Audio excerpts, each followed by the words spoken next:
मित्रांनो, समजा तुम्ही Amazon वरनं एखादी गोष्ट मागवली, म्हणजे लॅपटॉप असेल, कॅमेरा असेल किंवा प्ले स्टेशन असेल.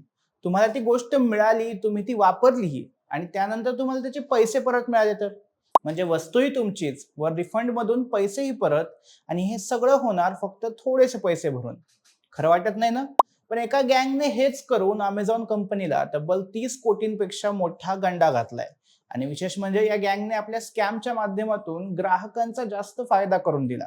ही गँग नेमकी काय करायची, त्यांनी जगातल्या सगळ्यात मोठ्या ई कॉमर्स कंपनीला कसं गंडवलं आणि हा स्कॅम कसा उघड झाला, हे सगळं आपण आजच्या व्हिडिओमध्ये पाहणार आहोत.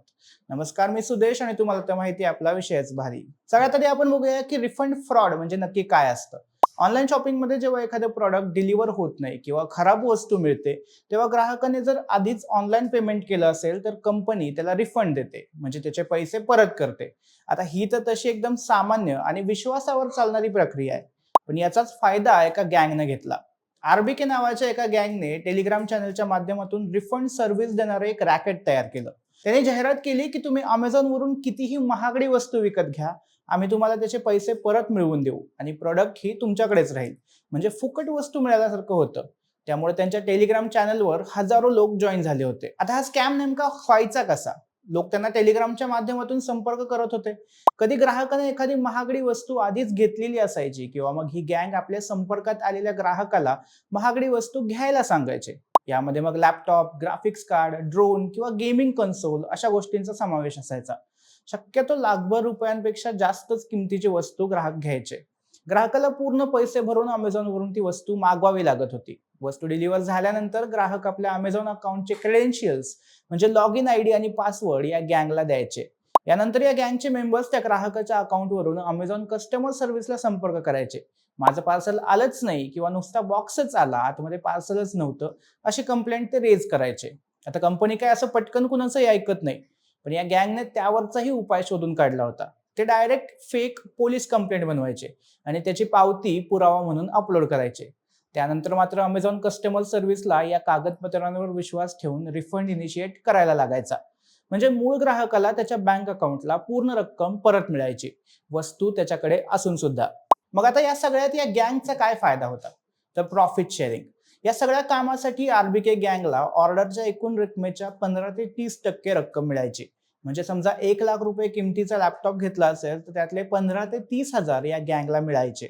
ग्राहकाला 70 ते 85 हजार रुपये परत मिळायचे आणि वर लॅपटॉप ही ग्राहकाकडेच राहायचा. सो ग्राहकांचा यात जास्त फायदा होत होता, त्यामुळे कुणीही याबाबत कसलीही तक्रार करत नव्हतं. पण Amazonला या सगळ्याचा फटका बसत होता. फेब्रुवारी 2023 पासून ते आतापर्यंत या गँगने Amazonला तब्बल 30 कोटी रुपयांचा चुना लावला होता. मग हे सगळं प्रकरण समोर कसं आलं? Amazonला बऱ्याच दिवसांपूर्वी या स्कॅम बद्दल संशय आला होता. त्यामुळे त्यांनी एक अंडरकव्हर ऑपरेशन करायचं ठरवलं. Amazonच्या टीम मधील एका व्यक्तीने हा टेलिग्राम ग्रुप जॉईन केला.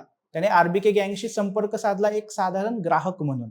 त्यानंतर त्याने Amazon वरून एक play station portal remote player म्हणजे गेमिंग डिव्हाइस मागवलं. हे साधारणपणे $200चं होतं. प्रॉडक्ट डिलिव्हर झाल्यानंतर त्याने आरबीके गँगला $100 बिटकॉइनच्या माध्यमातून पाठवले. वस्तूची किंमत कमी असल्यामुळे गँगला मिळणारं प्रॉफिट शेअरिंग 50% होतं. त्यानंतर या गँगने नेहमीप्रमाणे कस्टमर सर्व्हिसशी संपर्क साधला. पॅकेज मिळालं नाही असा खोटा दावा केला, बनावट पोलीस रिपोर्ट सादर केला आणि रिफंड ही मंजूर झाला. या अंडरकव्हर ऑपरेशनमुळे Amazonकडे थेट पुरावा आला. त्यानंतर चॅनलवरचे फोटो, व्हिडिओ नीट तपासल्यानंतर एका व्हिडिओ आणि फोटोमध्ये आरोपींपैकी एकाचे डिटेल्स सापडले. यातून मग नाव समोर आलं, डियास झुमानियाज. हा या सगळ्या प्रकरणातला मुख्य संशयित असल्याचं समोर आलंय. यानंतर आयपी ॲड्रेस ट्रॅक केल्यानंतर लक्षात आलं की डियाज हा कझाकिस्तानमध्ये होता. तर या अकाउंटशी आणखी काही अकाउंट्स जोडले गेलेत. लिंक लावत गेल्यावर इतर 2 आरोपींची माहिती समजली. यात कॅलिफोर्नियामधल्या मायकेल बुशेल्ट आणि न्यूयॉर्क मधला अदनान इस्लाम या दोघांची ओळख पटली. यानंतर Amazonने 14 एप्रिलला वॉशिंग्टन स्टेट कोर्टात खटला दाखल केला आणि खटला दाखल होताच आरबीकेचा चॅनल बंद झाला. बाकीची सगळी गँग गायब झाली. या 3 आरोपींव्यतिरिक्त आणखी किमान 20 जण या गँगमध्ये असल्याचा दावा Amazonने केलाय आणि आता पोलीस या सगळ्याचा तपास करत आहेत. दरम्यान Amazonने या खटल्यात नुकसान भरपाई मागितली आहे. जे पैसे रिफंड केले होते ते तर परत मिळावेच. सोबतच या सगळ्या प्रकरणाचा तपास करण्यासाठी Amazonने जवळपास 70 लाख रुपये खर्च केला होता, तो देखील परत मिळावा अशी मागणी कंपनीने केली आहे. Amazonला त्यांचे पैसे परत मिळतील की नाही हा वेगळा विषय आहे. पण एक महत्त्वाचा प्रश्न तसाच उरतो, तो म्हणजे या सगळ्या प्रकरणात फक्त ती गँगच दोषी होती का? तर नाही. या स्कॅममध्ये सहभागी झालेले शेकडो नागरिक देखील तितकेच दोषी होते. आपण करतोय ते बेकायदेशीर आहे आणि कंपनीची फसवणूक आहे हे माहिती असूनही लोक यात सहभागी झाले होते. त्यामुळे या सगळ्यांवर देखील आता कारवाई होणार का हे पाहणं गरजेचं आहे. बाकी मंडळी, अशा प्रकारची ऑफर कधी तुम्हाला दिसली असती तर तुम्ही काय केलं असतं? कमेंटमध्ये सांगा आणि विशेष भारीच्या YouTube चॅनलला सबस्क्राईब करायला विसरू नका. धन्यवाद.